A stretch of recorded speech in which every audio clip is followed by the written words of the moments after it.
welcome to a meeting of the Select Board of Rochester, Vermont on June 9th, 2025. Our agenda has been posted properly in 3 different places and sent to an email list of folks, the interested parties. If you want to get onto that list, you can go onto the town website. Today's order of business will start with approving minutes from 3 prior meetings, right?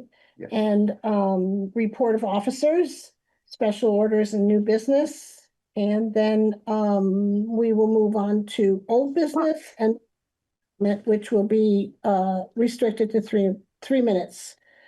Then of course we will set the next meeting date. So without any further ado, we will go ahead and start on our agenda of prior meeting minutes. We're going to go back to the first one, which was May 12th, 2025. I was present, but not participating. So I will let the 2 of you approve those minutes. I've reviewed those minutes and believe Mike might be looking at them now. These appear to be in order. All right, and I would move to accept those. Second. All those in favor? Aye. Aye. So noted. The next set of meeting minutes is May 26th. There was a special meeting. And I think you have those in front of you still. So what do you think, Mike? The 16th. So the May 26th. May 26th. The special meeting. That Yeah, I think I didn't get the 16 on there, so I have to you make sure. weren't back yet. We have to All right. approve that. You have the meeting minutes there here, so that's, yeah, that's just the list of attendees, but I looked those over and they look good to me. So we are approving May 16th or May 26th? May 26th. Yeah, you were on May 26th. Yeah, I was here. Yeah, and you and I were the only ones here for Okay. that. Make it still out. I move that we accept those meeting minutes. And I will second that. All in favor? Aye. Okay, let's start putting things away. The next one we have is May 30th. We had an emergency select board meeting so that we could sign the option notice letter for purchasing the school. That would incorporate the attorneys stepping in and doing their jobs and a public notice that needed to be done. I move that we accept those meeting minutes as they are in order. And I will second that. All in favor? Aye. Now, did you want us to go back to May 16th? Yeah, if you want, I didn't catch that one, but yeah, we do. That was a special executive session, select board meeting minutes.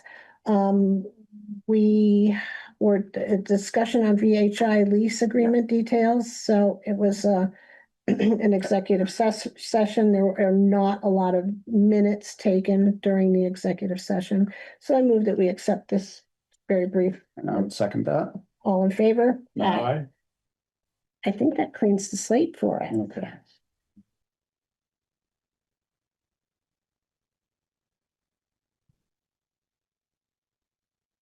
I would like to move on to our departmental reports. We have some hardworking people that we don't want to hold up for a long period of time this evening, so I'll see if we could get them out of here.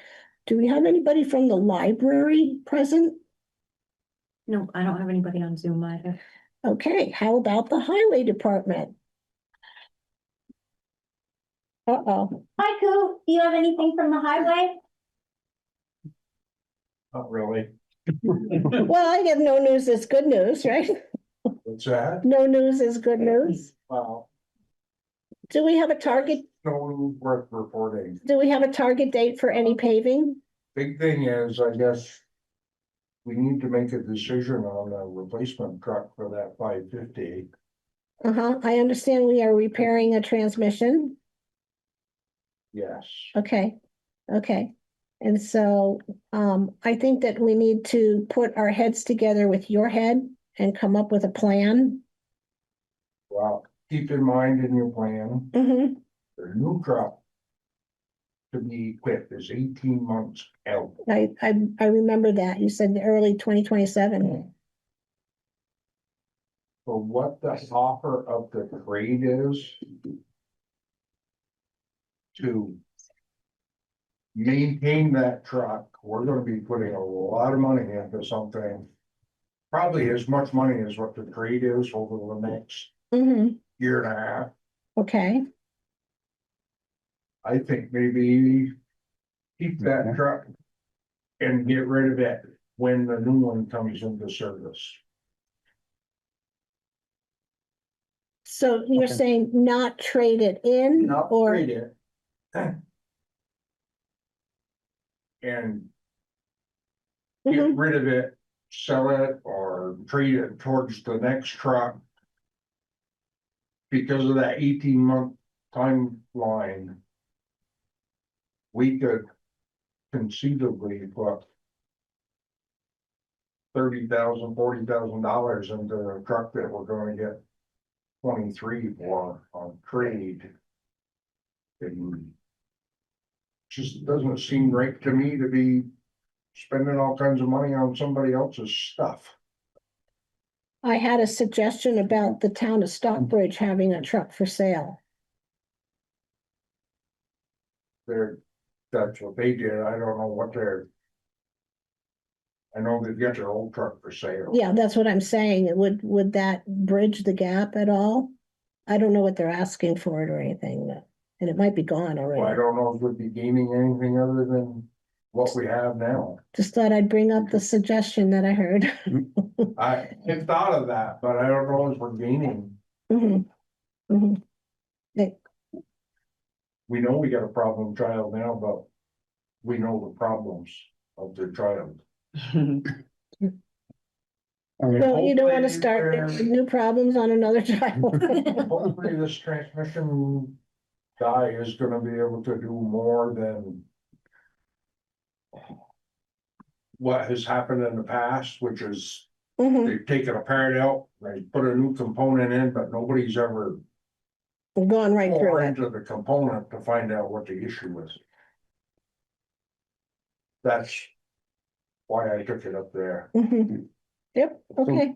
With that being up there, what's the outlook on the dump truck? What's that? What's the outlook on the dump truck? I just heard something about that kind of coming up The Kenworth. at some point as an issue. We thought we had a killer go today, Okay, so I don't know. I all don't right. have that answer. So is that it's back at the shop? It's, you get it back and it ran good, and then we ran it in the rain and it had an issue. So, Okay. All right. It's a lot of truck. that's where we're at right now. All right. Let's schedule some time to meet. And see if we can hash out a plan. And then we'll bring it back to a full board. Okay? Yeah, so I'll try to get with you sometime this week. Next week. After the Kenworth decides what it's gonna do. Bridge replanting and corporation and Okay, well, let me know. gonna kinda need all hands on deck, Let me know. Oh, that's cute. Yeah, let me know. so to speak. I'm ready when you are. Tough pill to swallow. And I know you're doing the best that you can with it.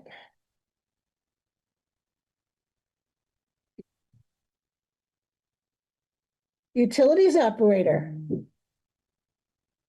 Yeah, we got a little leak that I met guy today, found out where it is, so, In the village. yep. So we're gonna dig it up Wednesday, Mhm. hopefully it's where they showed, so. Yeah, it's not up the road a ways. Other than that, I mean, I've had some little problems with down on the sewer site on site one. seems like he likes to call me at 2 in the morning Mm-hmm. saying it's not working right, and I go down the next morning and everything's working fine. But that whole control box is original, Mm-hmm. and that was put in '83. Wow, seems like yesterday. So, Do you think we could reach out to those mission people on that? Like, and I got Colin Champlin, I'm waiting for them to give me a call back, see if they'll come down and take a look at it. Mm-hmm. Mission's not good. Mission is doing what it tells Mission to do, okay, but he'd be the one. If that had to be replaced, are they able to just replace just the alarm? and Hopefully stuff? just replace the guts, Okay, cause I got one, if I turn on once in a while, not every time. If you turn on number 2 pump, both number 2 and number 3 come on. Mhm. So when the floats down come on, they're both kicking in for some. Mhm. So it's. I gotta have to, but like I said, all the mag starters are original. Mhm. So. I gotta call, like I said, I gotta call in Champlin, see if they've come down. They do the control work and stuff on all of our systems. So, So the alarm is addressing a problem in the field, not a no, it tank. says pump is not working, Pump is not working. and then within 10 minutes, there's no sense put the phone down very long. Calls you back and says it's all working. Okay. at 2 in the morning. Andy, Yeah, I'd be looking I into called that. you. I'd be You calling. know how to set your call forwarding to Kristen. Just so you can get up and talk. Oh, cute. And so that's enough for you to be dealing with right now, right? Yeah, no, that's all, everything else seems to be working okay. And I just pumped all the tanks on site 1 last week. Did they come with a really super long, like a 40-foot Nope. anchor truck? Oh, I saw one of those and I was like, oh, they must be going. They around. don't have one. So I haven't looked at the bill yet, how much it costs, I haven't but either. like I said, that by changing this company, I'm saving $1,000 a pumping, Mhm. so that's quite substantial. We certainly appreciate that. But this is the first time those last 2 tanks been pumped in over 20 years. Because I pumped the first tank every year. Mhm. And so they were still in good order, even after. Oh, yeah, I didn't have to pump them, it's just starting to get hard and I was afraid you wouldn't be able to pump them if I waited too many more years. So I'm not gonna worry about those tanks ever again, as far as I'm concerned. Good healthy system then. For the most part. Except for the alarms. Well, thank you. Do we have Jeff? Yes, we do. You do. What's up with Jeff? Can you hear me? Later. Yes, we can. Okay. Well, I would just advise the board that the Green Mountain Power has agreed to do the lighting ad and on the park and ride per the vote and going with the option 2 as we all discussed. One of the other things that's come up actually with respect to the high school and hopes for future solar use in the on the high school roof is that we are pretty maxed out in our sub station here in town. And we're wondering about getting some support from the board to write a letter to Green Mountain Power. We have state effort that each town will do their part from the standpoint of improving our efficiency, our affordability. All of these things center on electrification of heating, transportation, et cetera. So if we're going to come anywhere close to state goals, particularly for 90% of our energy use to be renewable, we need to see a substation that can handle additional loads. And I think that a letter from the board in support of that in general and in specific as well with the school would be helpful in moving this forward. Okay, so I have one question about that. Are Green Mountain Power moving forward with the resiliency zone? I'm sorry, what about the resiliency zone? Are they moving forward with that? I don't see any evidence of it, though I am told that they still plan to have it done this year. I recently did an easement for them. Okay, so I wonder, would they be increasing the substation based on that being constructed? I think that that's already in the mix. I can check, but I don't think that they're not drawing off of the substation or using it at this point. But in terms of the capacity, I think that they know that that's coming on. Okay. Okay. So, if you wanted to kind of draft the question, we would be happy to present it. They're Okay. very easy to work with for the most part, so. Yeah, I found them pretty easy, but this is, of course, a project worth bringing to their attention, even though they know about it, versus the things that they've done so far. But yeah, I'm happy to help expedite this. Okay, send it off to me. Yeah. And let's see. Jeff, sorry, before you, My teeth before still has you something to say. move off of that.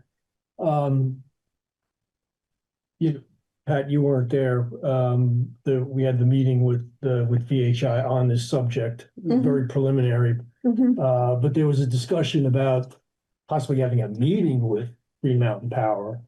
And we should decide what the best way to maybe put a little pressure on them is. And perhaps inviting our legislators to pile on with some letters as well could be potentially effective. I mean, we have seen, and through your work, that they are responsive when they're pushed a little bit. So I think a good shove here is in order. Sounds good to me. Okay. Now I have to apologize to folks for how long it's taking me to get the library north wall repair scope of work together. I had done most of the work in 2023, but had done that with the assumption that we have 3 walls that are of the same spec, and one of them has failed and the others are going to fail as well. But for financial reasons, the request is now to do one wall, the north wall, which is in the worst condition. And I've been stymied until today getting anywhere close to a cost estimate on the first floor cladding. That faux stone block made of wood is not a product that is out there for purchase. But I did put word out to the Home Builders Association and to the Sustainable Energy Outreach Network, both building organizations in the state, on Friday. And today I got 3 interested responders. So I hope that I will get that number, which is really the last estimating number that I have to get on that. So I should have that to the library this week. Let's see, on the MERP side of things, I'm afraid that the ADA compliance needs are beyond what we initially thought. It comes down primarily to, well, there are things that are needed upstairs. Door widths are a problem. There's some counter work that needs to be done there as well. A bathroom needs to be made ADA compliant. But the basement, and I went back to, I think it was 83 to get the last inspection and notice as to what was needed, what the current status was. And one of the things that it's back then, though, we had the volunteer ambulance service in town, and the ambulance parked in the garage out back. And they said that if we just simply put up a sign saying not open to the public, no, we didn't have to do ADA with the basement with the exception of one door. So it was the issue was that it's not open or available for public use. So most of ADA did not apply. But when I look at the basement now, there is public use. The veterans group in town uses that facility. And so if that is going to remain status quo, then we have more things on the ADA to-do list. And the ADA said we have to bring it up to compliance, or it seems that we have to spend 20% of the total cost. We can't spend more than 20% of the total MERP cost on ADA work. So if that were to be,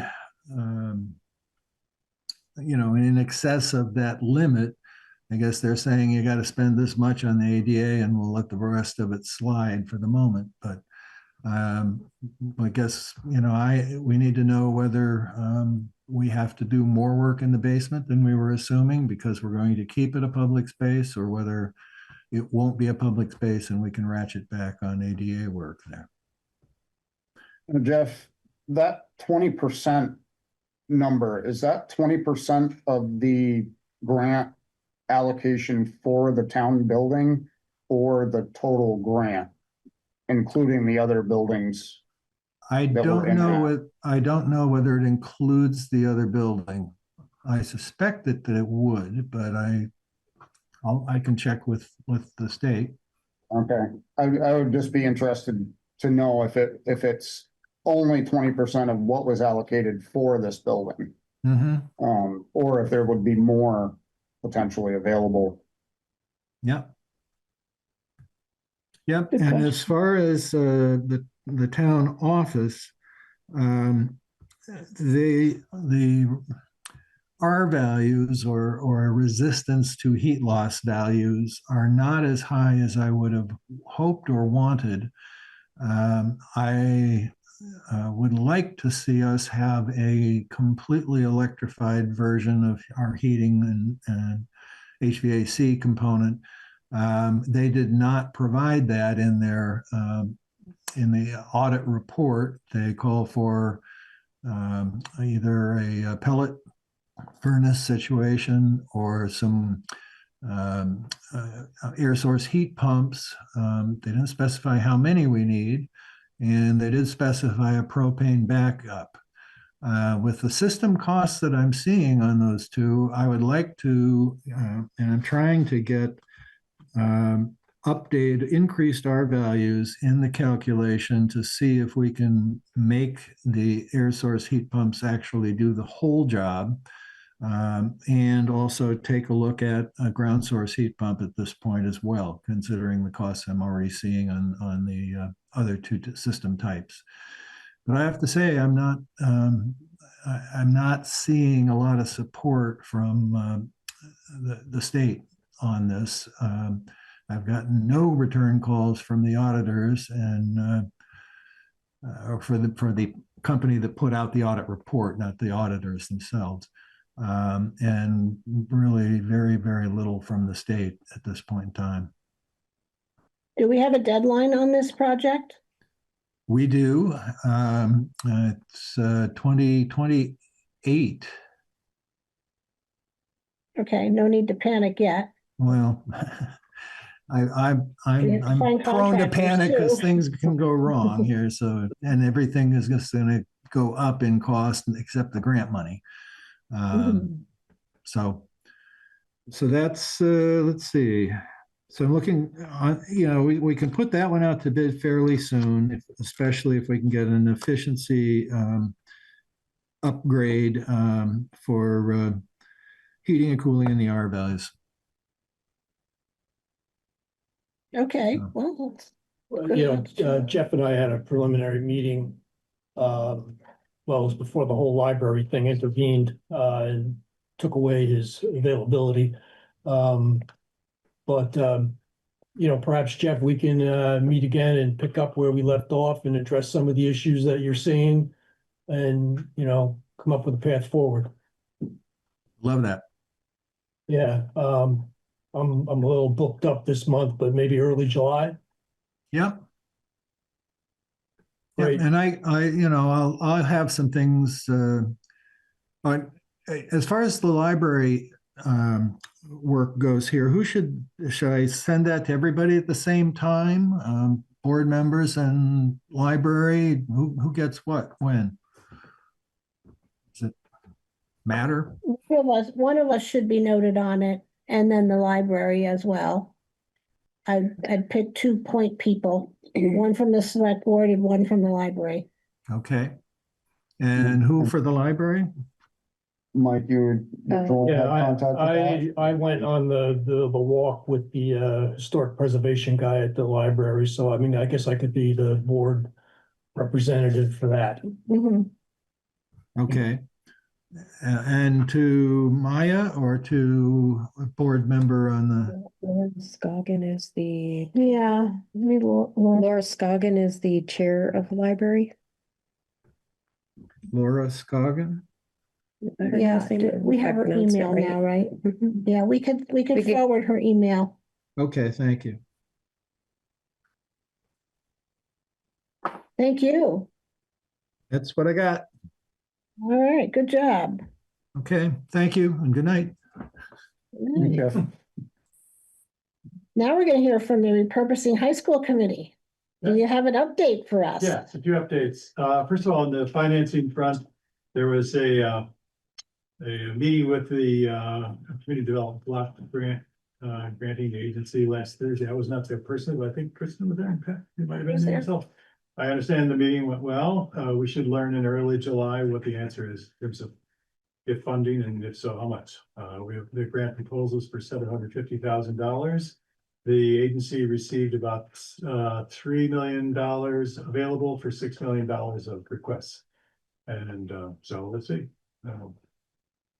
On the expense side, we expect another opinion of cost from Opus, the construction management provider, by June 23rd. They have complete construction documents to work from now, so that they have a much more detailed level of information to work with to do their cost estimating. And so we're looking forward to that, and we'll just have to wait and see what that says. A lot of work is being done on the transition that goes along with the transition of ownership. And so Aja, for example, has been meeting with Jamie and Lindy about the coordination between the two buildings and how it works out.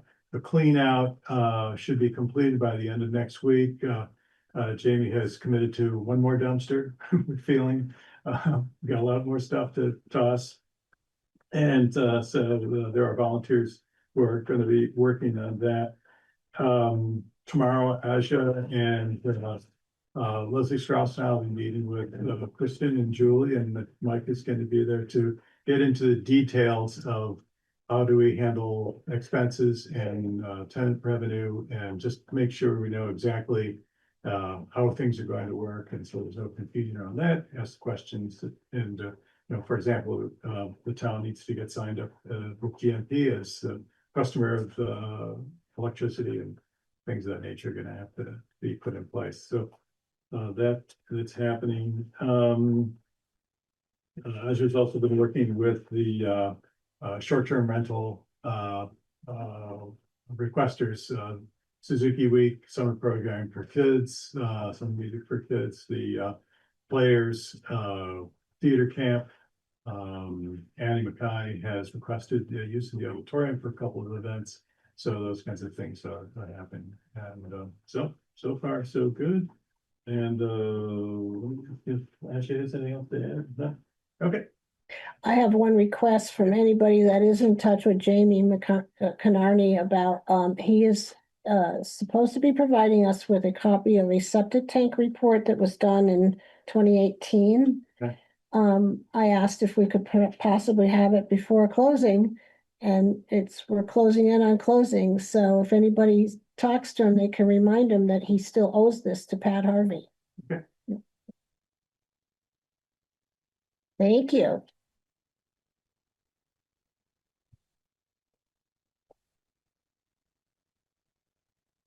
Select board report. I had a couple issues come up since our last meeting. We did I did address the issue that was brought up, an anonymous complaint was brought up about practices and conditions of a nearby home down on the southern end of town. I did pass that along to our health inspector, John White. I have yet to receive a response saying it was completely resolved, but visually I do see that there was some reaction from it, from his contact. So that is one thing that's moving along. And the select board received a letter from Mr. Marshall and Miss Weir, which have a dwelling, or what's left of a dwelling in the Corey Hill Community Lyman Hall. And they again have come forward asking the town to reverse the document that was previously recorded with the town clerk several years ago. And it has been a point of contention for them. And we once again took their communication under advisement with our attorney, and our attorney advised us to take no action on what their request was. So just informing everyone that we did look into that on their behalf, and was advised not to go forward with any commitment or decisions. And that's it for me. I don't know if anybody has anything they want to report with it. We could move on. So now we're going to move right into new business. We have a long agenda tonight. So the next thing on our list does have to do with Caitlin Bowen, who is going to talk to us about the Tri-Town softball. Yes, so thanks for having me. Softball tournament has happened in the last 2 years down at the old ball fields. Currently was part of fundraiser for Rochester Fire Department. As a department, we decided to kind of let that go. And Tri-Town Youth Sports has offered to kind of take it over. They want to continue it because the community loves it. I mean, that brings in a lot of people. It's a nice thing to do for one quick day, and the fields are in great shape. Tri-Town really worked on the fields. And so the 5th of July, which would be this Saturday, just a 1-day softball for however many hours it takes. It would be down on the field. Haven't decided who is going to, if there will be food, but we're hoping that there'll be some more people that agree to help do food. We did it by donation. The people that have a team pay a fee, and that fee of course goes right to Tri-Town Sports. And we have waivers made saying that, you know, you're on town land, you're here at your own risk, and everyone signs it before they play, before they visit. And sponsors from local businesses. Yep, sponsors from local businesses.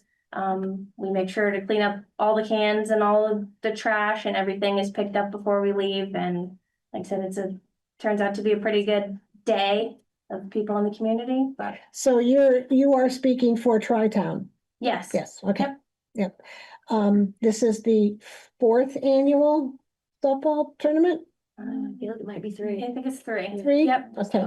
3. And so I welcome it because I believe I'm taking ownership of the original idea that where you did that many years ago. So it makes me very proud. Thank you. I'm very happy to hear it come back. And let's hope for good weather. Yeah, you know, people do it anytime, so it's fine. Okay, folks. What time you Start guys? singing your Yeah, packs. so the games will start at 8 a.m. Mhm.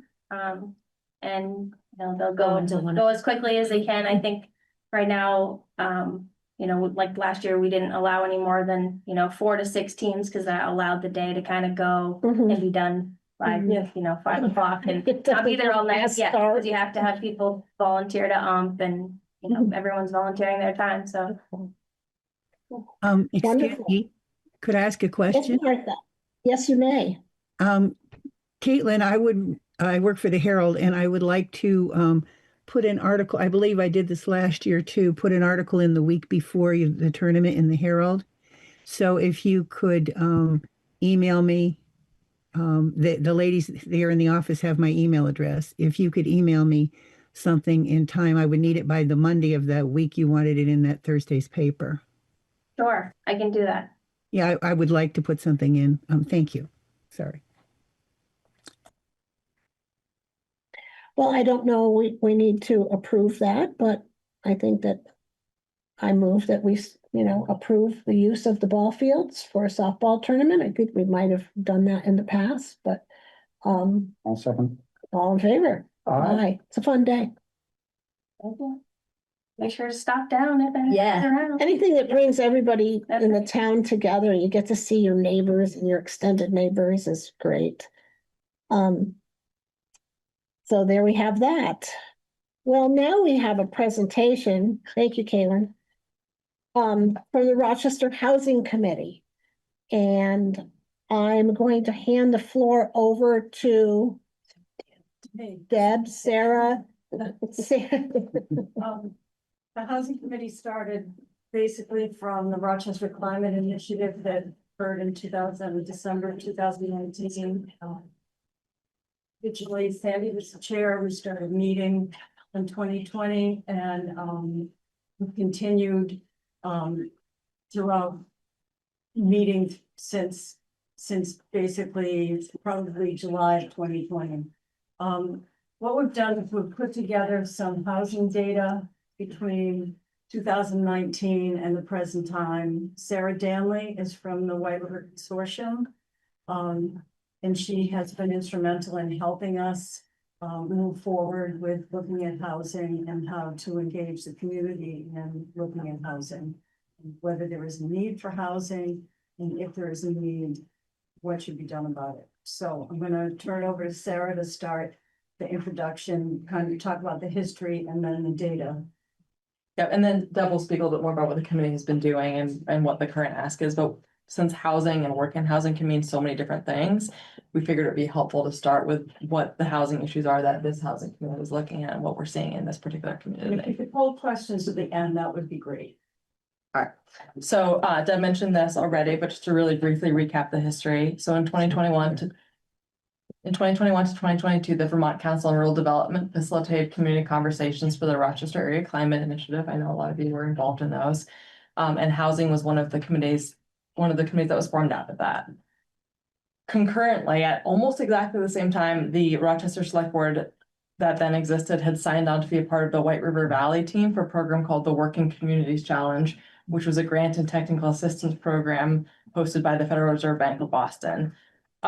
So Rochester signed on to be one of 14 communities, what the team ultimately ended up being that was granted a 3-year grant to work on housing across the White River Valley. And that's where I come in because I was hired to manage that program across the whole White River Valley. So that's right when the housing committee was formed. We joined forces and I've been working with the housing committee as my local partners here in the Rochester area. So now to jump into the data a little bit about the housing landscape. And part of why we wanted to start with a little bit of data update is because the town plan, although your town plan is not that old, it happened right before the most recent census. So the data is pretty out of date. So the town plan still looks at housing through the lens of the 2010 census and the 2016 American Community Survey. So it's pretty out of date at this point. And part of the intent of this is to update that data.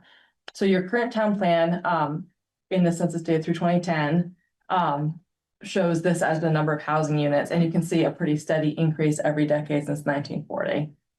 When you update that with the 2020 census data, that's actually the first decennial census where their total number of housing units went down in Rochester. And I'm going to move pretty quickly through this just because I know there's a lot in our presentation and on the agenda, but I'll send the PowerPoint afterwards and we can also talk through questions if there's any you want to look at more closely. I don't want to belabor this slide, but based on some feedback and questions we got at the Planning Commission last week, we figured it might be helpful to show population as well. So there's not really discernible trends in overall population, but some age categories are increasing or decreasing notably. So this is comparing the 2000 census, the 2010 census, and then 2020 is the purple number. And again, we can come back to this if you want to take a closer look at it. In addition to the total number of units, because obviously to some extent that's cumulative, but some units also go offline. We, as a committee, have been looking at the number of units built each decade. So this is the number of units built in Rochester in each decade since 1940. And you can see it peaked in the 70s and then started declining since then. And as Pat pointed out last week, it's helpful to understand that Act 250 passed in the very beginning of the 70s. So. That also coincides with most of Hawk, right? Yeah, that's when Hawk was. Yeah. Yeah. So that's probably why there was a peak, even though Act 250 had just passed. And 33% of all Rochester's housing stock was built before 1939. Another useful housing stat is housing occupancy. So this again is comparing what you have in your current. Yeah. Sorry. Nope, it's not you. Yeah. It's just, it's been running for 40 minutes and now it's tired. So this again is comparing what your most recent was as of the town plan. So this graphic is what's in the town plan, which is based on 2010 data, and this is housing occupancy status. So you can see there's pie slices for the occupied own and occupied rent, and together those came up to 64% of housing units were occupied either by owner occupied or renter occupied, and 28% was for seasonal, recreational, or occasional use. Here on the right is the 2020 numbers. The census happened during COVID, so there might have been different dynamics happening based on who was physically in town in 2020. So take these numbers with a grain of salt.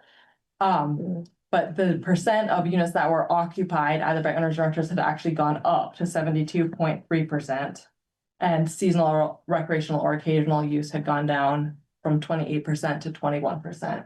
There's some open question about was that people who usually have them as second homes, but were living here during the early years of COVID. So again, a moment in time that there might be other factors for, but interesting to sort of compare.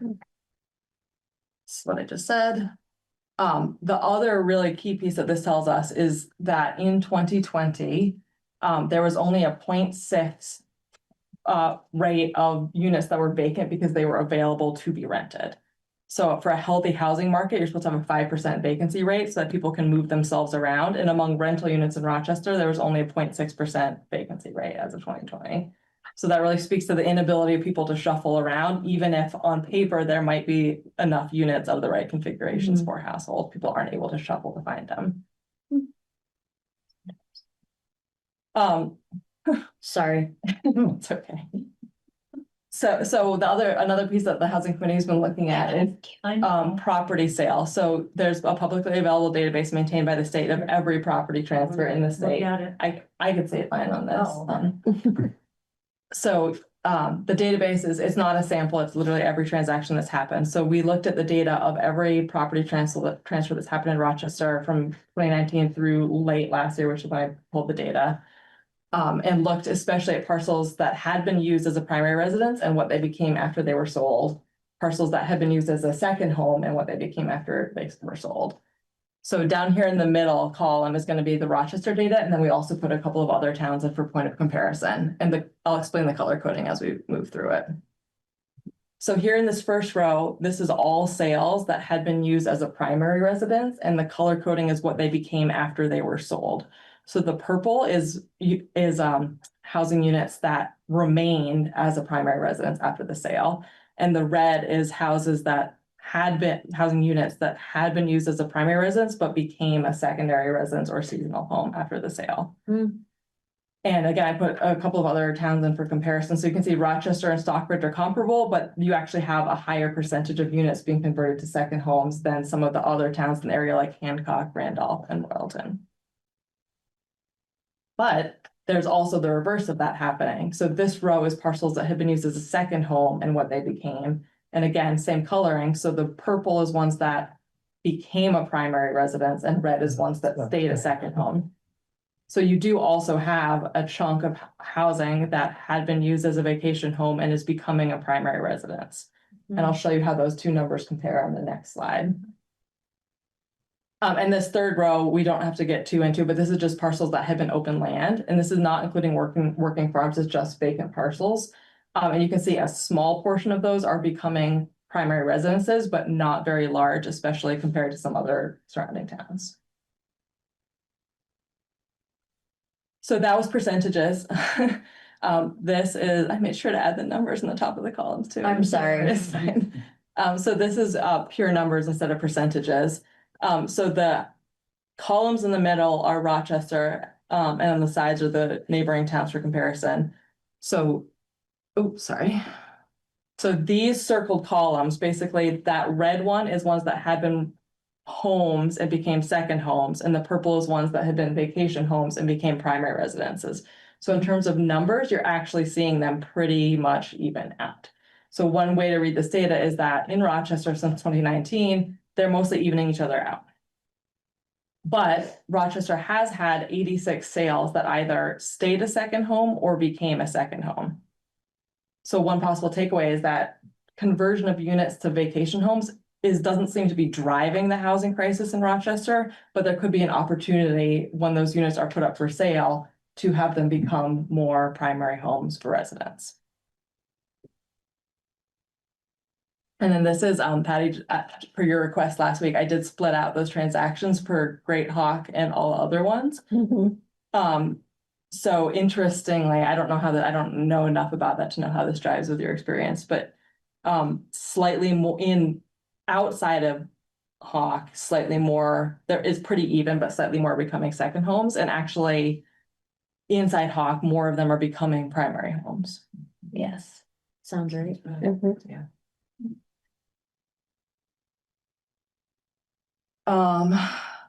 Read that, Pat.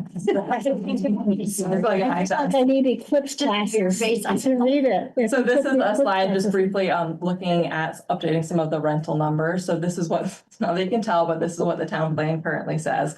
So again, based on 2010 census data, at that point, 19% of your housing stock was rental units, and the fair market rent for a 2-bedroom was $1,097.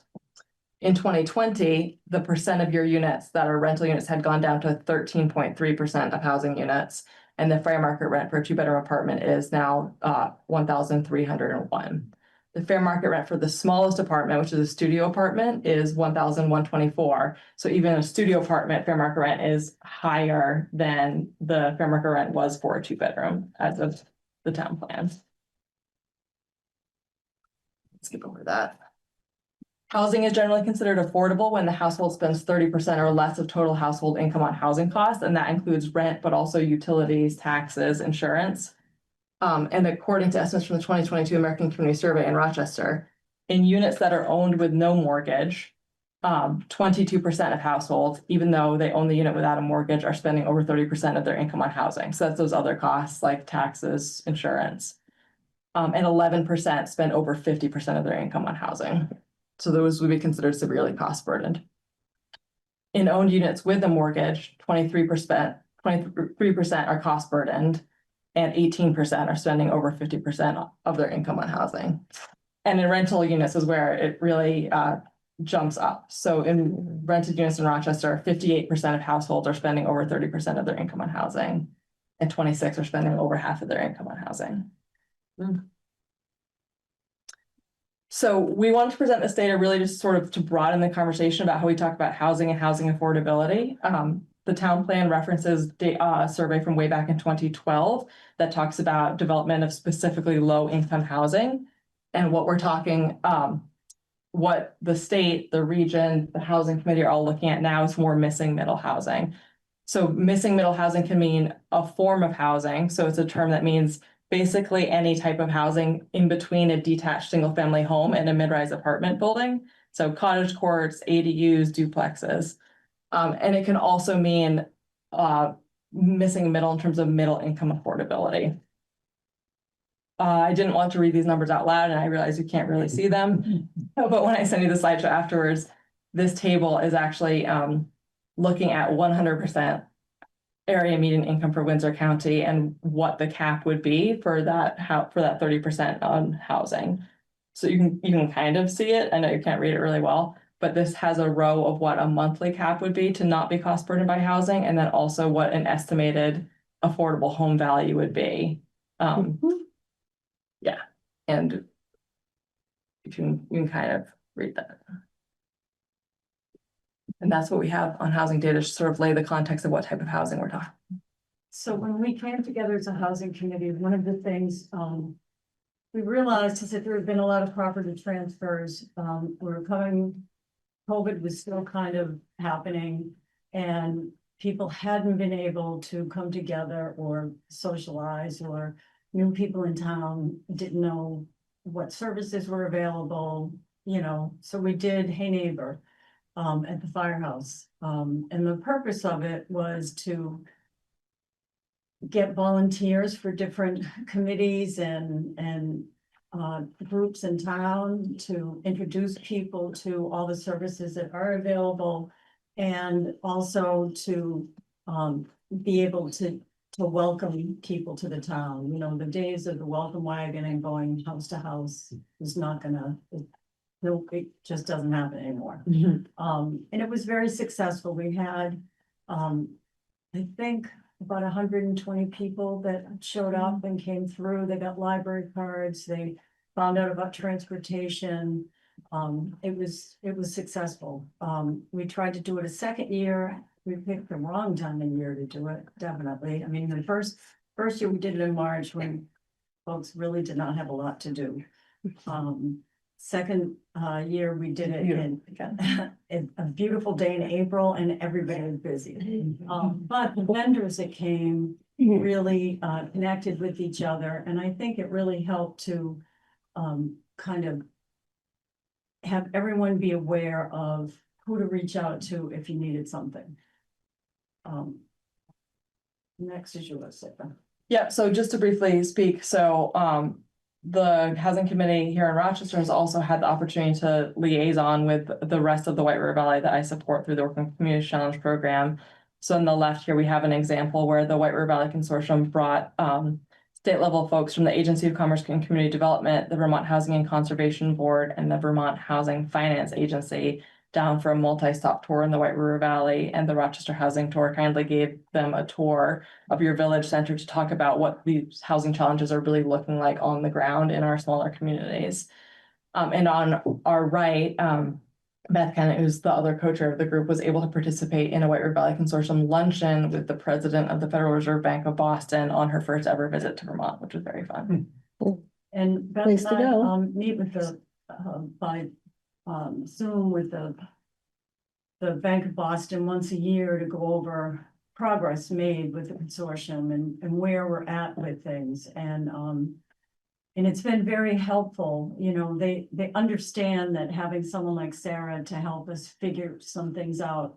But they also want to see some more action. So that's part of why we put this plan together, because they just want things moving more in a housing direction.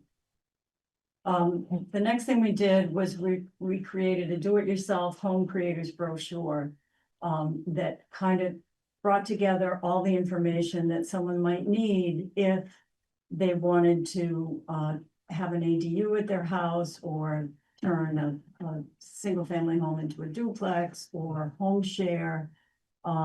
And we were at Harvest Fair. We had a booth and we gave all this information out, which is really helpful. But what became is we are part of the Brattleboro, and Sarah, I can never remember the name of the Wyndham Windsor Housing Trust. Yeah. So the Wyndham Windsor Housing Trust, which goes from Brattleboro to us, we're the last stop. So when people tried to get money, it had gone to Springfield, it had gone to Brattleboro, there was no money left. And again, as you all know, because where Rochester is located, we can't go to Orange County, which is Randolph, we can't go to Middlebury, which is Addison, we couldn't go to Rutland County.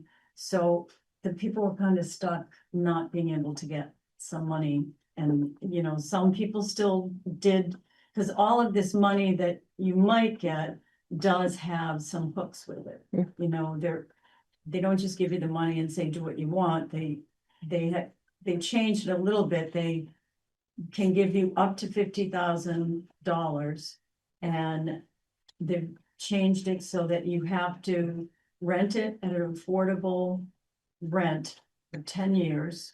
And you have to also look at work with agencies where there might be some people that are in dire need of housing, and see if it might be appropriate for them before you put it out to anybody else. And then the next thing we did is we had a panel of people that had done creating homes. One lady was from Sharon, and she had taken a very large house and worked with Preservation Trust and worked with Efficiency Vermont, and her and her husband had redone and turned it into apartments all during COVID. We also had Geo Huntingford from South Royalton that started a business where he would buy dilapidated houses. He would basically get some materials from people redoing houses, and he would fix them up and sell them at an affordable price of basically around $350,000. And he does one house at a time. He did one in Bethel at the time. He's done one in Tunbridge. I think he did one in South Royalton. He's doing one in South Royalton on 110, and he's currently working on one in Stratford and then one in Randolph. And the other, and then we had Kevin Geiger from Two Rivers Ottaquiche that came and just kind of explained what the planning board had done, which was great. They had updated the whole planning and zoning so that it was in line with the current Vermont laws. So that worked. Then we had a resource fair where we, in the gym, we invited folks from town, like Terry came for people who had questions about sewer. Planning board had a table. There were some, the state economic development people were there, Home Share was there. Different contractors were there. There was someone there about heat pumps, and people could go around and get information as to kind of if they wanted to redo things. Because the idea is at that point, we have a lot of older houses in town. Renovating houses could be a possibility. It's, you know, it's up to the person to decide that they want to do that. You know, there's no way to push a person to do that, but there are some large houses that could be renovated as well. And then the last activity, well, not the total last one, we had in the Two Rivers Ottaquiche sponsored intergenerational conversations. And Carolyn, you want to talk about that one? No. What we did is we were split up into groups of cross ages. There was very few young people, but there were I'd say 4 or 5 that came and were in the groups. There was a lot of gray hair there because that's what we do. We show up at these meetings at night. And what was great is people talked about what brought them to Rochester, why they were here, what about the community that they liked, maybe concerns that they had. It was just a conversation to get people to understand the different perspectives and the different things that are going on in town. I thought it was very successful. I think the participants really enjoyed it. The library is great with doing things like that. Maya would do many more if we organized them. So I thought it was a successful night. The last, isn't it, this is the last, I hope. This is the infill development. Megan from Two Rivers Ottaquechee came, and she and I walked around town. And basically what Two Rivers will do is they walk around, they identify houses, spaces, and then they go back to the office and they computer generate what might be. So if there's a barn that is kind of empty and not in great shape, they will do a little visualization of, maybe you could put this building there. And they have that's kind of all of this is trying to get people to see the possibilities of housing in town. I mean, housing up on the hill, there's certainly plenty of land up there that, you know, but a lot of people, if the infrastructure services like the sewer and water are here already, then that's a real bonus for new housing. So why are we here? Do you want to take away, or do you want to skip to that? Why don't you? Okay, what? And that is how you get through that. Yeah, we did, well, we did meet with the Royalton Planning Board, and they have taken housing under their wing, and are actively working, on the housing front. So what we're here for is we've kind of been this committee that's been doing stuff, but, you know, kind of to reaffirm with the town whether housing is a priority, you know, whether it should continue to be looking at this. You know, last week I did go to a Preservation Trust Day in Reading, Vermont, and there was a developer there from Springfield that said, everybody thinks you need to have jobs and industry before housing. But he said, that's kind of backwards. You need the housing before jobs and industry can come in. And with the housing, the labor market so tight and housing so tight, it makes it really difficult for people to get employees, which I think businesses in this town and you know, we're between Killington and Sugar Bush and Middlebury and Randolph. I mean, it's hard for people to find housing.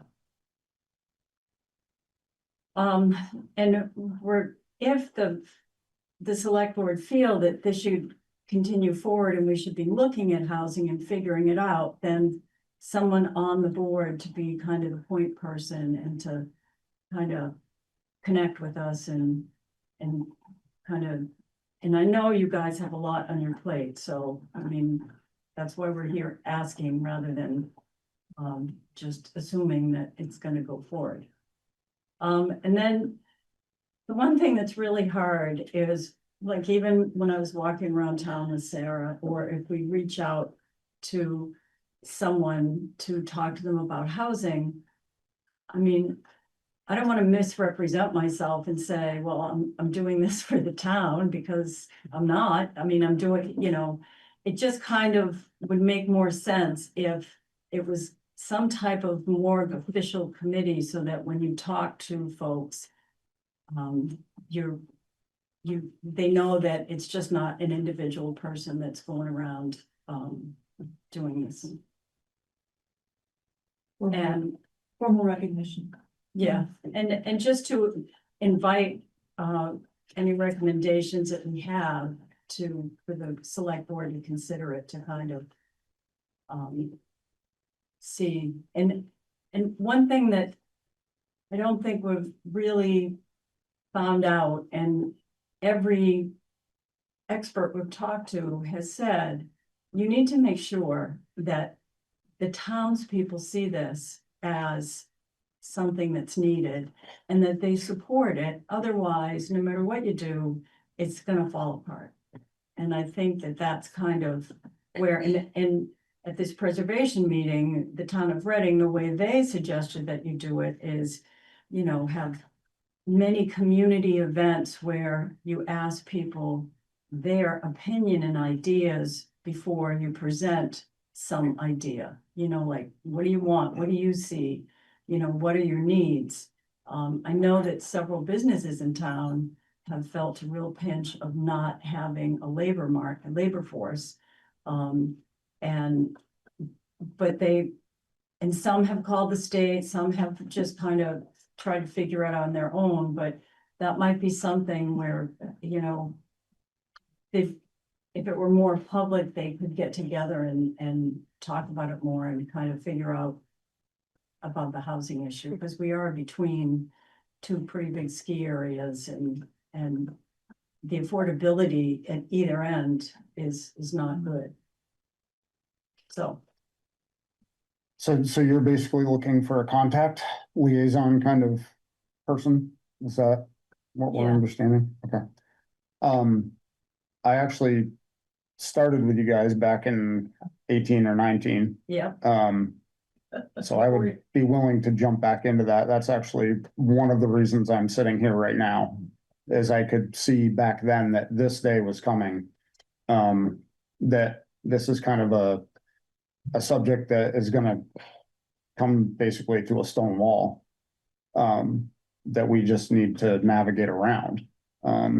So I would be willing to take that part if neither one of you wanted. No, I think that's terrific. You've already jumped into a few more roles here in the past few weeks, so. Preservation Committee conference, there's a gentleman there that's head of the housing for the state. And he basically said, now's the time. There is money, that it's a real push.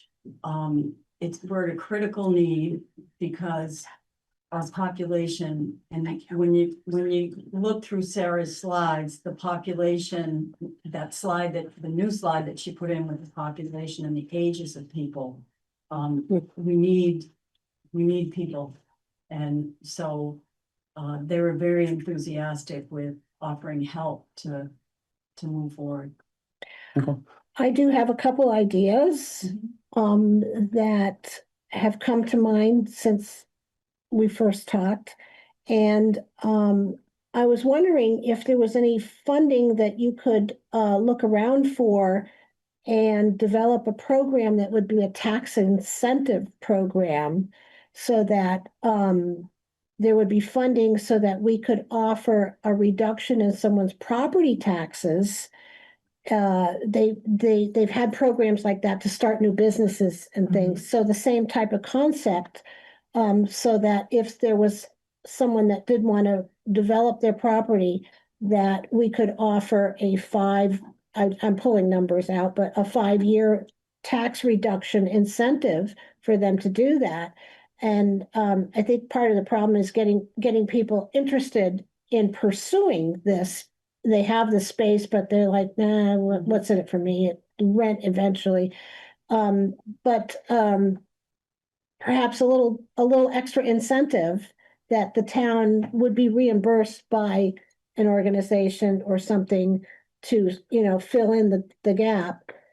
And that could be very interesting in bringing people out of their big houses and say, yeah, I would do that because it'll put more money in my pocket and not pay as much property taxes. When they do convert over to an apartment within the house, it does turn it into a little bit of a commercial entity. And it also improved the house so that they would be looking at a higher property tax. So if we could help them with that, that might make it more attractive for them to jump in the pond. My other idea that I was thinking of is as a program, I'm in the VHIP program, and it takes a lot, especially if you have elderly people that may not be as computer literate. A lot of computer, plug numbers and this and that. I'm going to use, if there was a Catherine Shankman for housing, an advocate person that's can maneuver people and help say, I will walk you through this even 6 months from now. That might also make it attractive, because I think that your biggest downfall is actually people think it's a great idea, but nobody's jumping in the pool yet. So if we had some incentive to get people to come forward, if you get 3, you'll end up with 6, and, then it'll start snowballing. Those are the thoughts that I had. And then, there were actually 4 people that wanted to do ADUs and applied for that money before it was shut off. And we offered to help with that, as well as all the contacts on the those folks were great. When we talked to them, they were like, yep, we'll walk them. So that, Sarah, we had talked before about some fund, a trust or a fund, or what was it called, that other communities have, like Randolph has one. Oh, a revolving loan fund? that you- No, do you remember sorry, Sandy? land trust? No, I don't know. Yeah. It was kind of the same kind of thing where that if people wanted to get some startup money, then. Stop, is it? Yeah, like I think what you might be remembering, like some communities have revolving loan funds that the community is either so it's often not advertised well, but in some cases they're willing to make their community loan fund available for the construction of housing. So We have a question in the back, John. Is all of this based on inside the town village, or could it be outside of the village? Be outside. And if a person was interested in buying, say, 10 acres of land and put up cabins style homes, what would he's interested in possibly doing half acre or acre lots? Would that be a possibility? So that would have to go through, Zoning. any kind of construction has to go through planning and zoning and permitting. And I don't know the planning and zoning laws. Patty's the administrator. I think we'd be looking at 3 acre zoning, Yeah. for the most part. So, Waste. okay. but I would say just in terms of the state support, the Vermont Housing Improvement Program that both Pat and Deb have mentioned has been refunded by the legislature, so there will be another round of grants. Yeah. And that's 50K per unit, so if someone was doing multiple units in development, it would be 50K available per unit as long as they applied while there was still money left. Yeah, you So can have He's looking at doing this all himself. It's not, You can have multi-units on a 10-acre parcel. You can have a building with 4 units or 6 units. But you can't have half acres. You can't. okay. Correct. And are there Plus you gotta have sewer. variances? Yeah, that can be applied- Subject to the assessment. The will. Are there variances Well, that can be applied for? The zoning and planning? Yeah. there's always a Variances are really limited. You don't know till you ask. Under Vermont Supreme Court law, what you can do with variances is really narrow. I have, Rob, go ahead, then we'll go to the internet. Sharon, I went to the conference that Deb was talking about. It was very informative. But what's true is the whole housing thing is very, very complicated. There's all different kinds of housing. The state is very complicated, and people's opinions of it are divergent. So the guy made the point, as Deb pointed out, that you gotta have town buy-in, and that means buy-in from the select board and buy-in from the voters. And I said to this guy, what do you tell him? Because nobody wakes up in the morning and says, oh my God, there's not enough housing here. People wake up and say, it's just a pretty nice town, and I don't like change, and why do we? And he said, if you had adequate affordable housing in your town, you wouldn't have lost your high school. And that really set me back. And I thought, because losing a high school is it was a big thing in this town.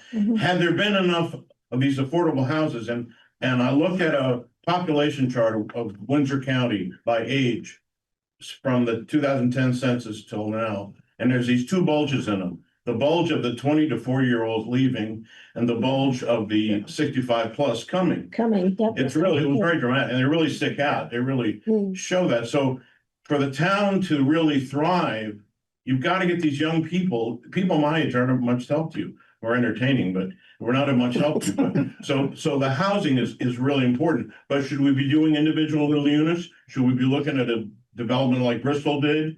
You know, these are really big fundamental questions. And I think it's really true that for the select board to set priority and to assign this committee this sort of aggressive direction would be really helpful and important. I think this is really a really important subject, but I know from having this housing concept that I kept meeting people that weren't really informed, but they were negative. And if that's the unless you have public information and buy-in, you're never going to go anywhere. Fair. Yeah, someone, Yep, I've got someone on Zoom, Deb, that has the hand raised. Debbie Moore. Yeah, it's Deb Moore. Can you hear me okay?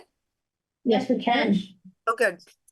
So I'm also on the housing committee, and I just looking for more clarity, and maybe Sarah or Deb can expound on this a little bit more, but I'm looking for more clarity on the relationship between the housing committee and the select board or the town.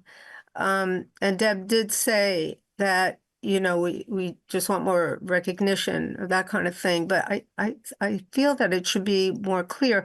When we were at the planning meeting last week, that was sort of discussed a little bit. And I know Dean Mandel, who I don't think he's here tonight, he was saying, well, and I was agreeing with him that it should, maybe the housing committee could be like an advisory board, an advisory committee to the town.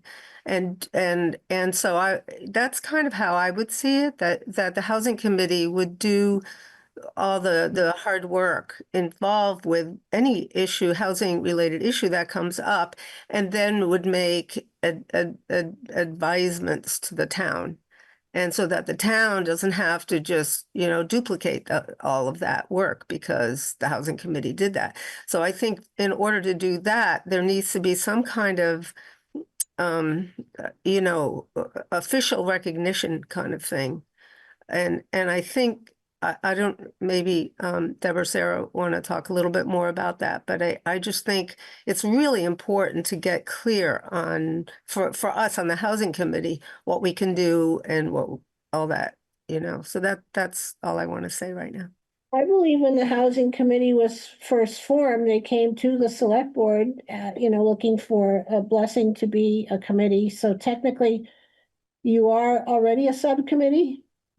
Not, it never got that far. You've visited us several times I in the did. past. I did, and I asked for money and did all kinds of stuff, but yeah, it never got that far. And so I think that we're kind of spinning. And so we want to stop the spinning. So, for example, to check out the suggestions that you had about getting some help with funding, or, you know, putting some, you know, advocating for certain things.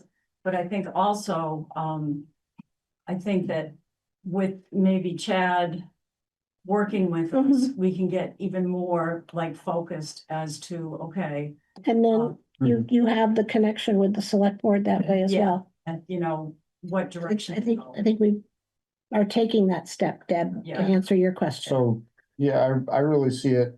I mean, this is where VHI began, was the what is it, Recreate Rochester, whatever that thing was, and the same place the housing committee started. So I see both as a pretty similar structure.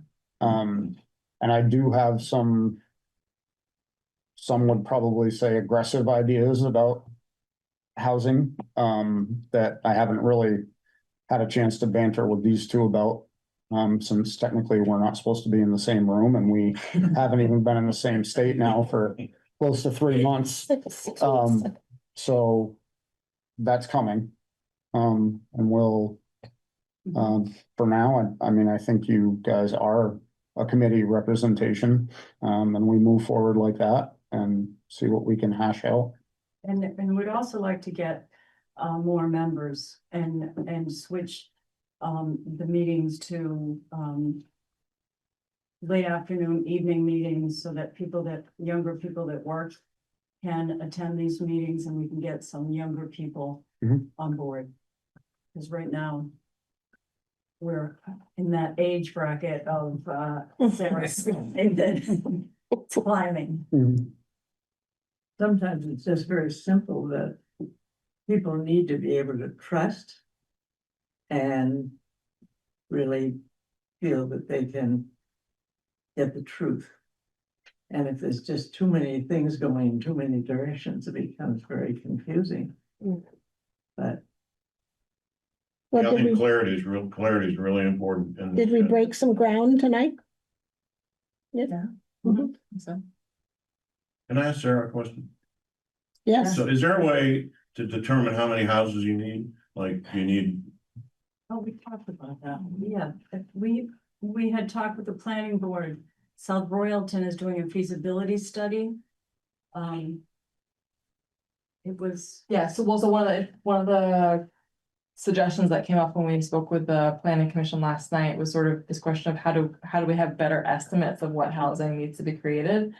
And so, yeah, so Deb and Beth had met with the Royalton Planning Commission to compare notes, and Royalton is in a different situation because they have the great fortune of owning a 4-acre site on town sewer and water. And the planning commission is looking into how that could be made available for housing.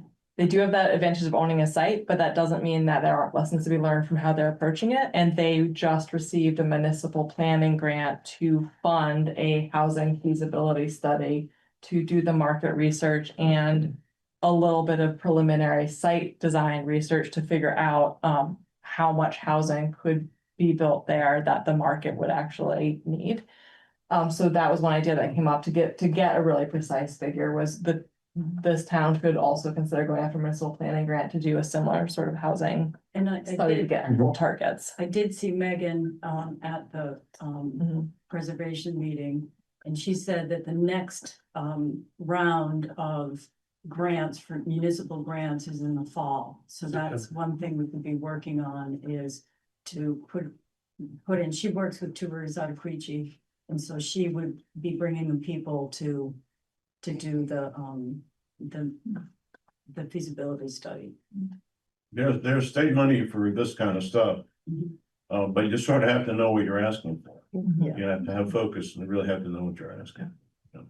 There's also a grant, Gateway Community Grant that is I believe it's a federal grant, but what it does is identifies gateway communities that are in high tourist areas, and given the ski areas and where we're located, years ago, like over 20 years ago, a grant was put in and we didn't get it. But things have changed and there's a lot of, the town's different now, so there's a possibility. Okay. I give you Chad. Thank you, Chad. If I can send any other ideas, I'd be more than happy to. We'll Thank have you. to collect ideas from the two of you, not just.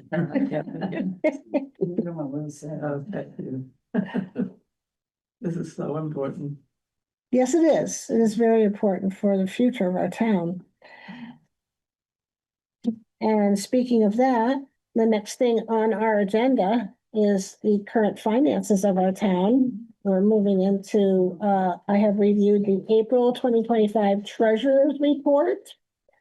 And lots of big numbers coming through there. As we get towards the end of our fiscal year, numbers get pretty big, but I did not see anything that was not in order. So I move that we accept the treasurer's report. All in favor? Aye. And I will share it with you guys. I will take a look. I signed it.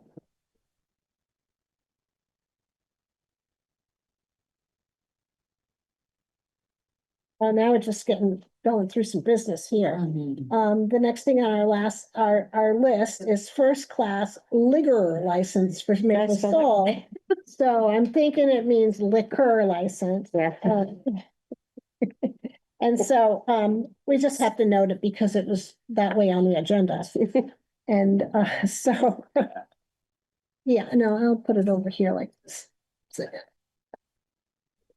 And this is for Maple Soul. This one is a liquor license and it runs through the state. We have to approve it publicly. So I move that we accept and promote or the liquor license for Maple Soul. Second. Everyone in favor? Aye. And we don't have to sign anything. We just have to publicly accept it, I correct? do have to write, that it was accepted at, select board meeting when I go on to the portal, so.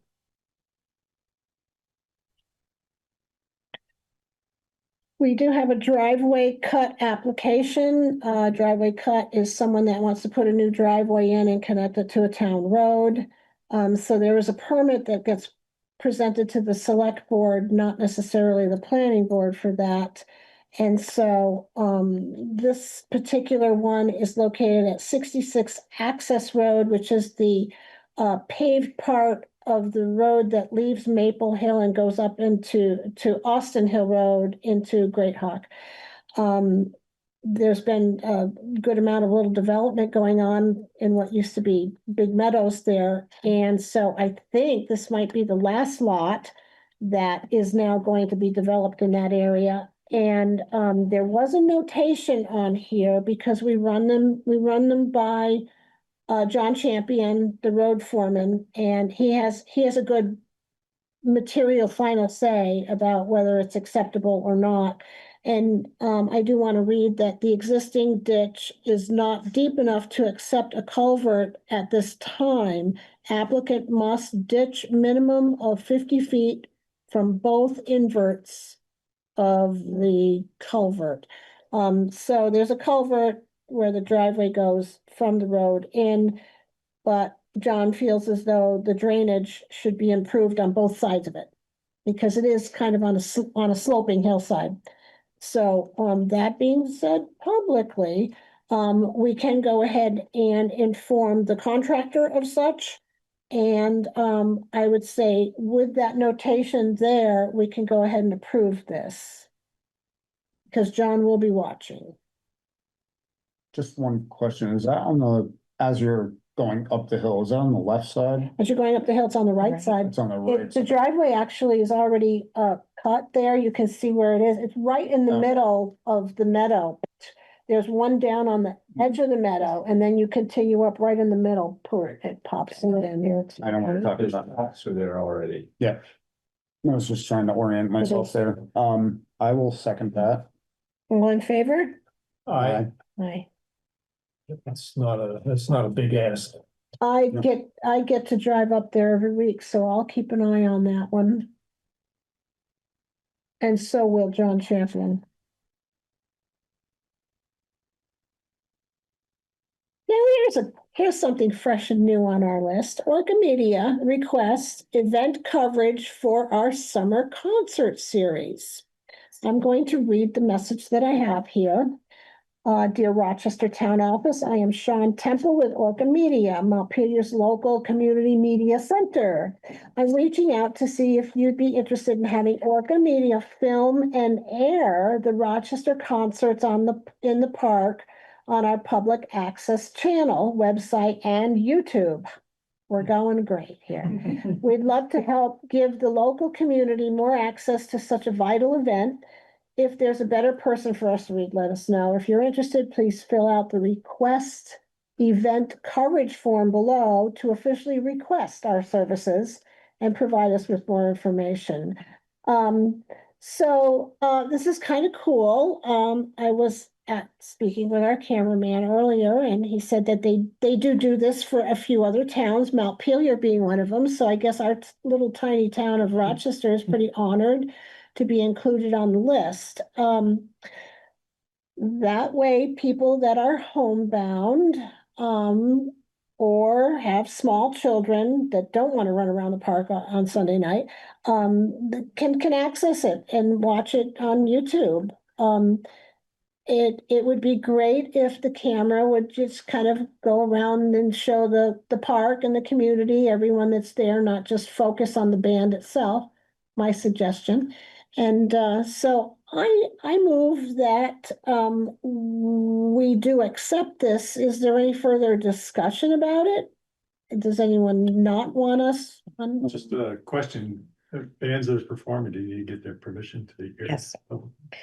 Joe reached Joe out, Shanklin, thank he reached out to them to make sure it was gonna be okay. They're gonna be stuffed. Yes, Nancy. Is there a charge for this? Just gonna ask that. Because we didn't budget for it. No. That was no. my second question. No, No, my God, they don't charge us to come down and film these Oh. meetings. Nope, and I think they don't charge for anything, I don't believe, it's community access. So, I move that we accept and we allow them to come on to town and film our events.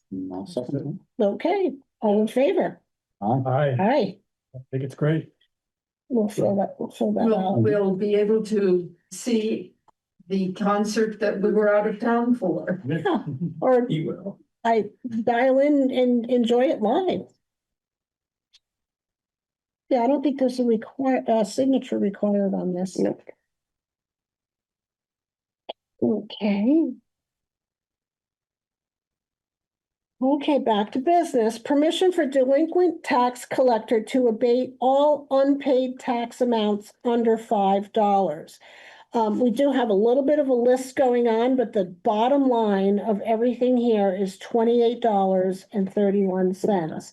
So we're thinking that rather than put stamps on these envelopes and try to, since stamps are 69 cents, we would spend more money trying to collect that than it would be collecting it. So every year we go through this, folks. And it doesn't mean that you have to short us $2 every time you pay your property taxes, but I do move that we abate the delinquent tax collection of under $5 balances for a total of $28.31 based on the 24 to 25 tax season. Second. All in favor? Aye. Aye. And I actually already will approve this. So, Yeah, thank you. I just one signature to do. Thank you. and another formality that we need to do is formally the Budget and Finance Committee, what seems like many moons ago already, did approve raises for our 7 town employees.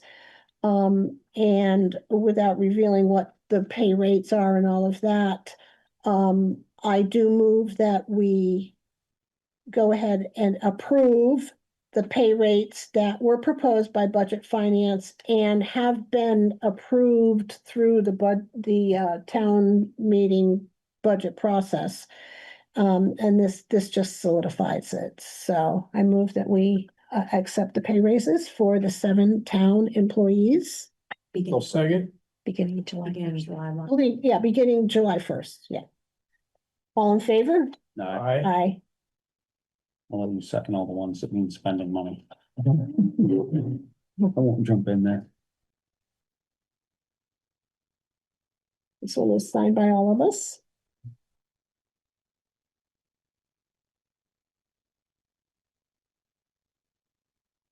And this next item is. Okay, yeah, so this one falls on me. No, falls on us. Well, back in, what meeting was this? April 28th. Yeah, it was Okay. April. April 28th, yeah. The application for Rebecca Miller Baked Goods, for use of the park, we did second and approve that at that meeting. However, that was a little premature on my part, and just because I could remember the days when these dogs used to be on the park, and that was probably sometime back in the 90s. But eventually he ended up going through the state, through their right of way, to be able to be by the road on the edge of the park versus actually being on the park at some point, which I did not remember. So we did have to make contact with Rebecca Miller and just let her know that she did have to go through the state right of way process to be able to do that. So we did have to rescind the approval at that meeting. So I guess that's all that's needed for that, right? For the official record. Yes. Is there any discussion? Can I just make another comment on that? You certainly can. Part of the ordinance also, Mhm. that we don't allow. It was a town ordinance. That's kind of how we came to this conclusion. I happened to think that maybe there was something in there and went and looked in the book, and sure enough, it was there. So.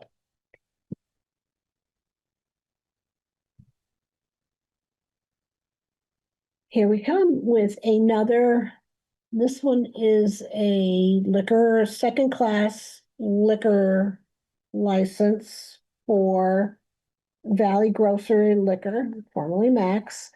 And I'm gonna keep my finger on that one. So I move that we approve a second class liquor license for Village Grocery and Liquor. I'll second. All in favor? Aye. Aye. And we'll move on to their next one. Geez. Village Grocery and Liquor, and they are now also applying for a tobacco license so that they can sell tobacco products. And that has been run through the state. So I move that we accept and approve their application to sell tobacco products at the Village Grocery and Liquor in our town. Second. All in favor? Aye. One more. Keep on the record. There's a whole nother license for selling substitute tobacco products. So, I guess this is vaping stuff. So, I move that we approve the state permit for the Village Grocery and Liquor to sell tobacco substitute products. Second. All in favor? Aye. Aye. Moving right along through that.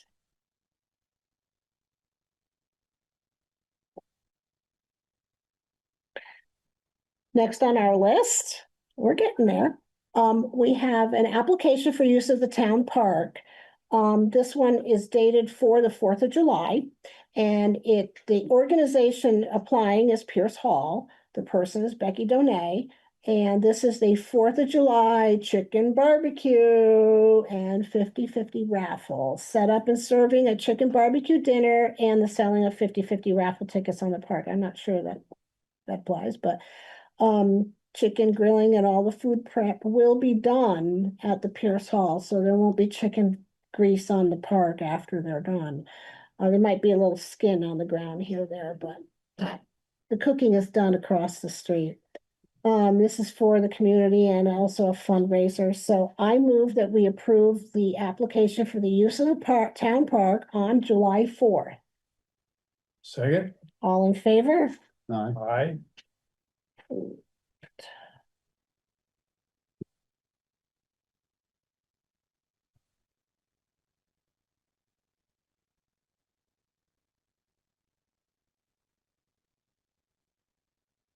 And I have another application for use of the park also on July 4th, but this comes from a different direction.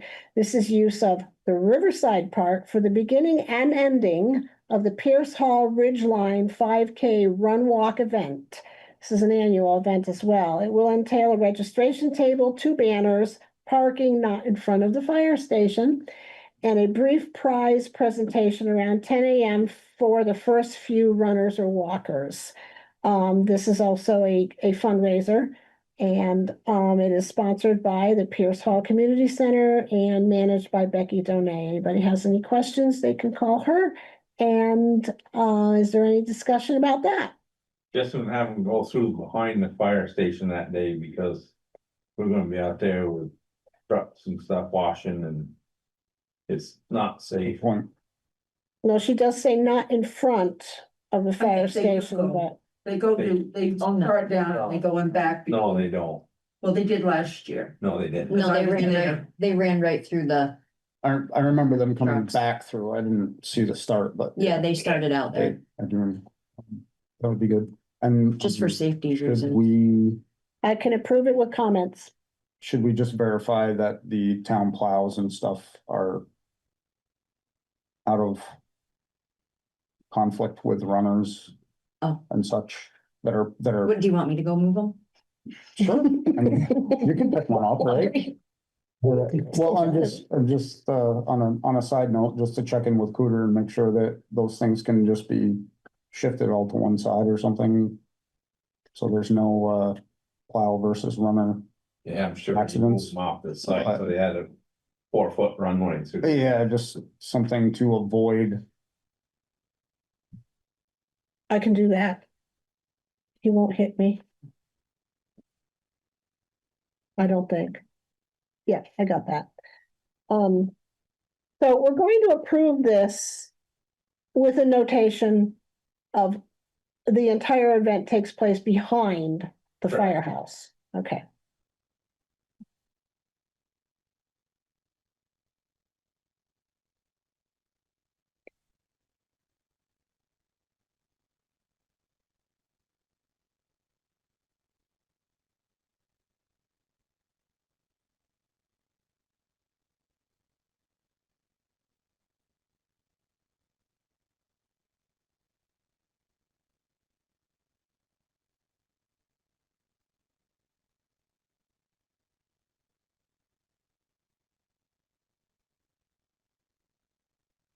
Okay, here comes one that's not so popular. Let's see, approval for the treasurer to start the process to apply for a TAN, tax anticipation note, indicating who will sign and who will authorize to advance.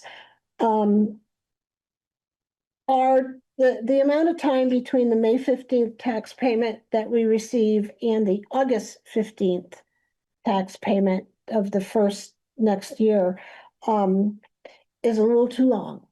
And we start feeling a cash flow pinch. And so what a tax anticipation note means is that you can borrow some money, like a line of credit, in anticipation of the taxes that will be coming in August. So it's a bridge type of loan to get you from the old point A to the new point B. It is quite common for towns to do this sort of thing. It's almost the norm for a lot of towns that they just do it every single year. I believe we did one last year. Oh, We we applied, talked we about never- it, but we yeah, didn't. I did. So apply. here we are talking about it again. But the chances of us having to do it this year are looking pretty good. We've had some pretty big expenses lately and vehicle expenses for the most part, that puts a little crunch on things. So, what is it that you need? So part of the process, when I spoke to the town attorney, because I have to speak with the town attorney and the bank. Mhm. The town attorney needs to have the process spelled out, basically that we're applying, that he's going to then, he's gonna look over the documents from the bank once they have put them together. I've already created the cash flow Mhm. based on the next 12 months income and expenses. And then, he will come back and ask it to be written in the agenda a certain way Mhm. to accept it and whatnot. But as far as who signs, would it be all board members? Just the board members, and then the part about who will be authorized to advance. It should be Kristen, because Kristen's the one that's gonna be asking as she's needing the money, and you would only take as needed, not all of it at one time. Mhm. Yep. And then hopefully we'll be retiring it within a few months. Yeah.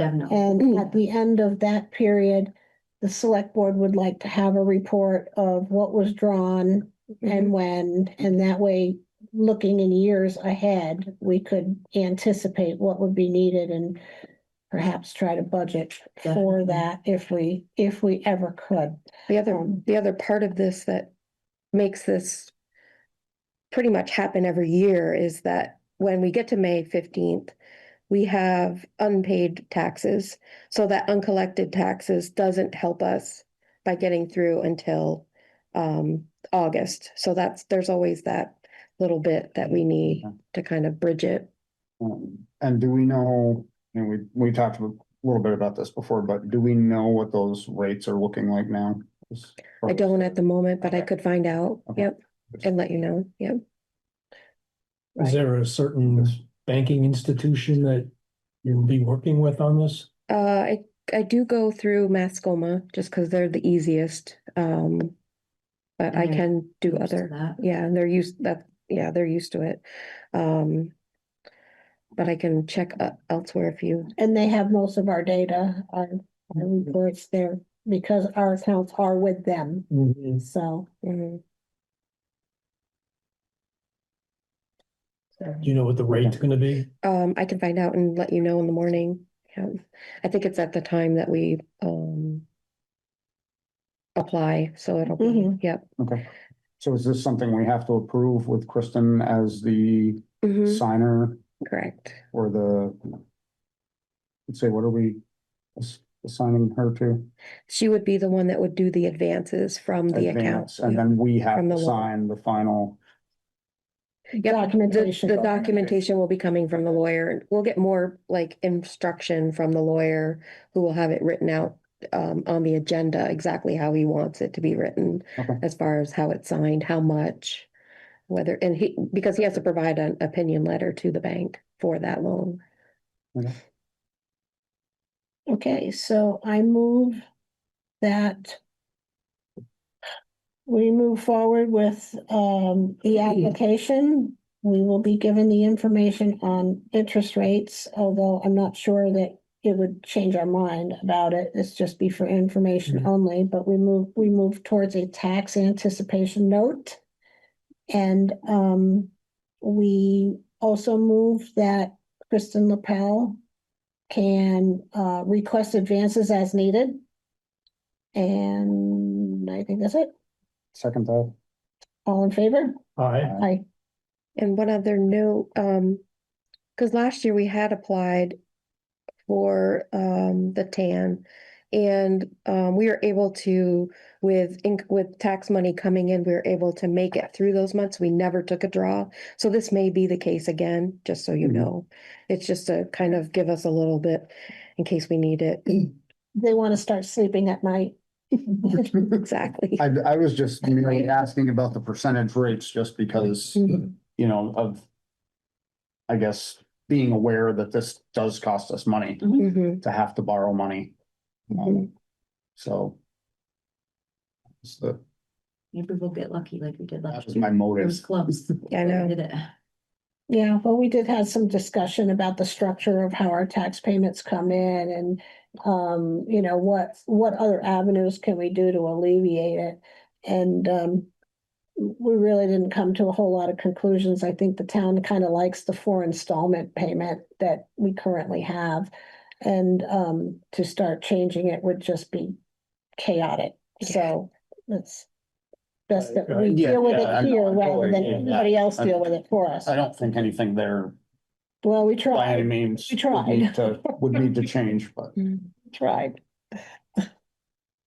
So let's see, that takes care of new business. Under old business, this is number 19 on our agenda. We have approved and signed revised amendment to the Weidman Lampier Architects contract for the high school repurposing project. Comment on that before? Did I say that right? Yes, yeah. Okay. Listen, I want to recommend table that. We got a slight reduction on the price. I asked Kelly to get a couple more proposals from other providers. And so we should have that by the next meeting, Right. hopefully, and Tweak it. more than tweak it, I'd like to see it crushed. Wouldn't we all? Thanks for doing that. Mhm, yeah. Thank you for your efforts in advance. We next have on our old business, a Pledge of Allegiance request. And I think all of us separately have put some thought into this. My input is, we would then need to pull together an ordinance that all committee meetings, all budget meetings, every meeting across the whole town would start with the Pledge of Allegiance, not just select board meetings. We do the Pledge of Allegiance during town meeting. That is the only one, but we do adhere to that at town meeting. And so what we need to do is wrap our heads around if we did an ordinance for one particular public meeting because of open meeting laws, it would more than likely apply to every meeting, budget, VHI, every meeting that was applied to the town at all. So that's my thought on it. So if we had come to an agreement that was the direction we wanted to go in, we would have to sit down and write an ordinance and make it an ordinance in the town and have a meeting, a hearing on it and all of that. That's my input.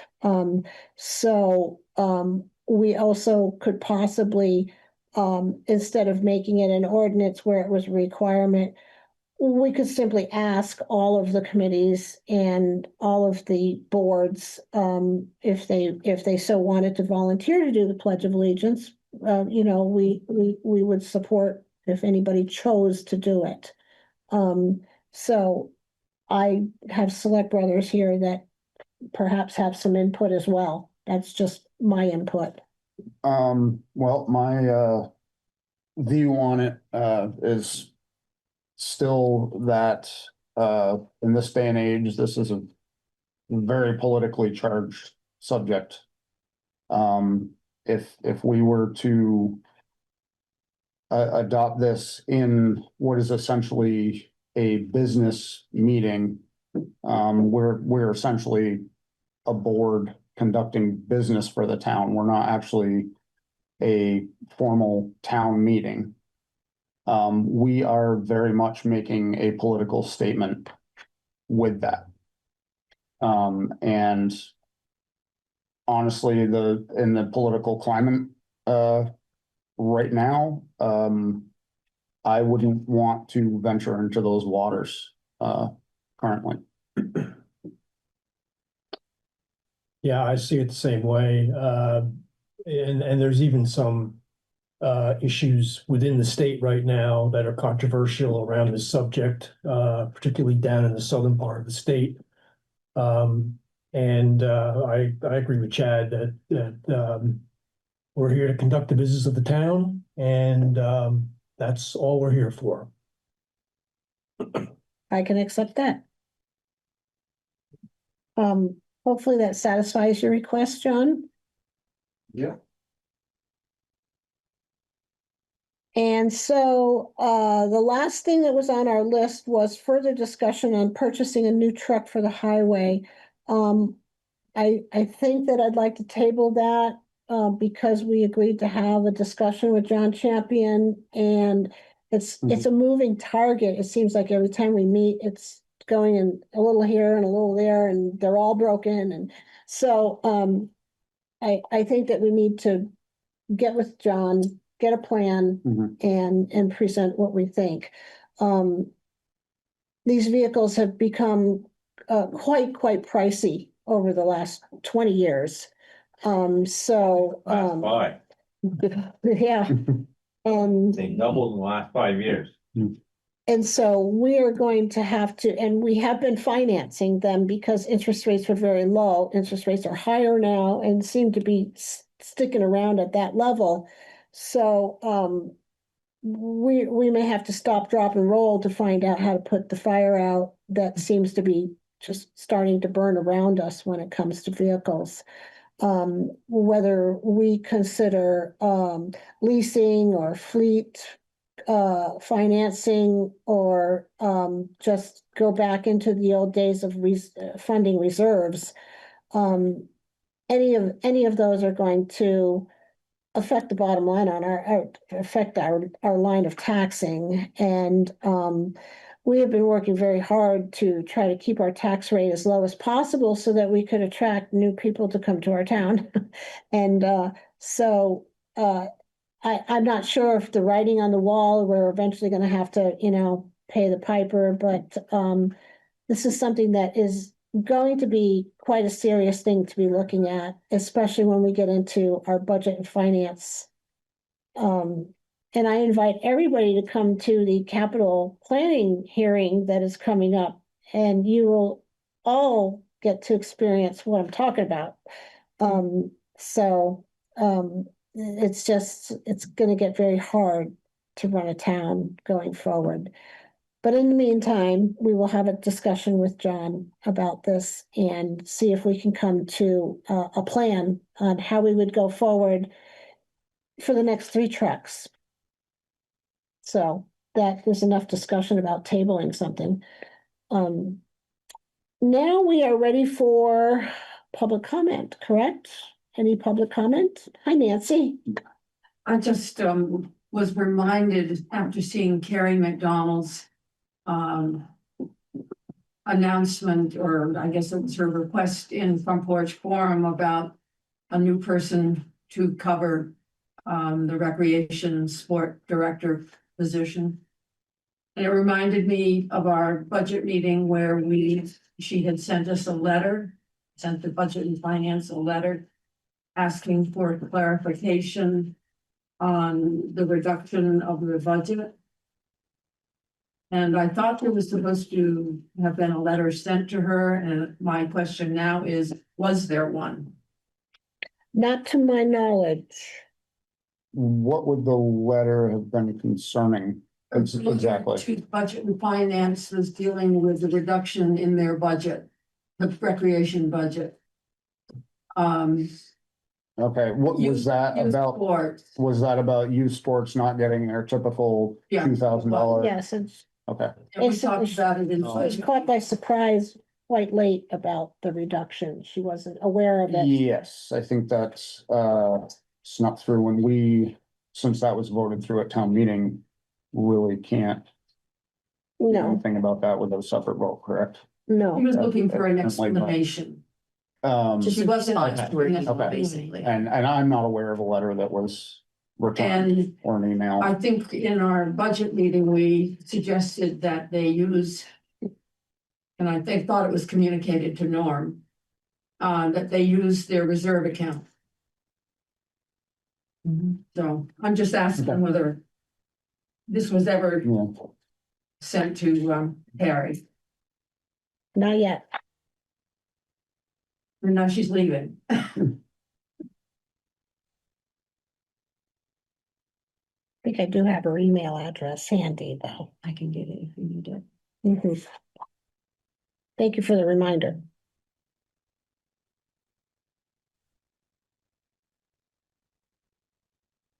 Anything else?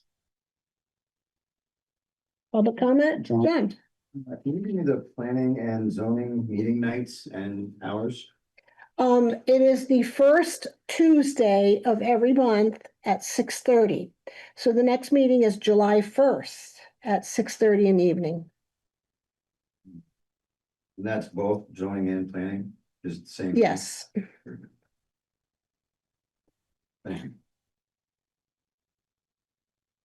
Maybe, does Deb or someone from the housing committee normally attend those? No, they attended the last one. Just the but last one, Yeah, okay. they did the same presentation that we had tonight Okay, with a couple tweaks. okay. Hmm. They asked the planning board basically the same that they asked the select board. And the planning board deferred any action to the select board. They didn't think that they had any power to give the committee any extra duties or powers, so it was coming our way. Well, that said, I move to adjourn. Second. All in favor? All right.